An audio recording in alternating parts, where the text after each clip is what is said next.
بسم اللہ الرحمن الرحیم۔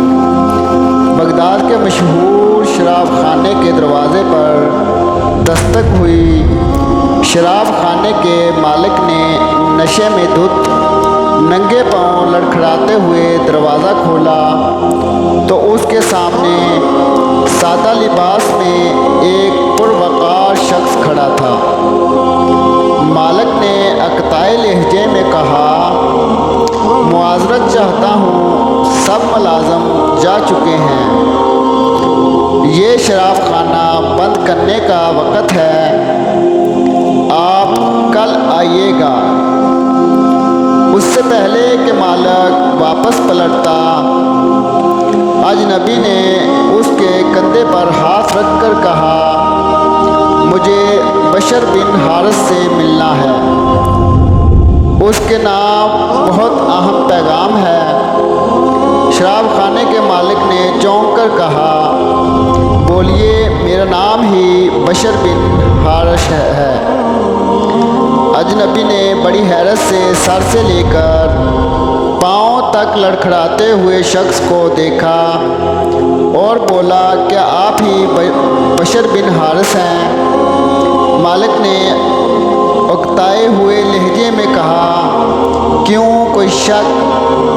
اجنبی نے آگے بڑھ کر اس کے ہاتھوں کو بوسہ دیا اور بولا، سنو بشر بن حارث، خالق ارض و سما نے مجھے کہا ہے کہ میرے دوست بشر بن حارث کو میرا سلام عرض کرنا اور کہنا، جو عزت تم نے میرے نام کو دی تھی وہی عزت رہتی دنیا تک تمہارے نام کو ملے گی۔ اتنا سننا تھا کہ بشر بن حارث کی نگاہوں میں وہ منظر گھوم گیا جب ایک دن حسب معمول وہ نشے میں دھت چلا جا رہا تھا کہ اس کی نظر گندگی کے ڈھیر پر پڑے ایک کاغذ پر پڑی جس پر اسم اللہ لکھا ہوا تھا۔ بشر نے کاغذ کو بڑے احترام سے چوما، صاف کر کے خوشبو لگائی اور پاک جگہ پر رکھ دیا اور کہا، اے مالک عرش العظیم، یہ جگہ تو بشر کا مقام ہے، تمہارا نہیں۔ بس یہی ادا بشر بن حارث کو بشر بن حافی رحمۃ اللہ بنا گئی۔ جس وقت آپ کو یہ پیغام ملا، آپ اس وقت ننگے پاؤں تھے اور پھر آپ نے ساری زندگی ننگے پاؤں گزار دی۔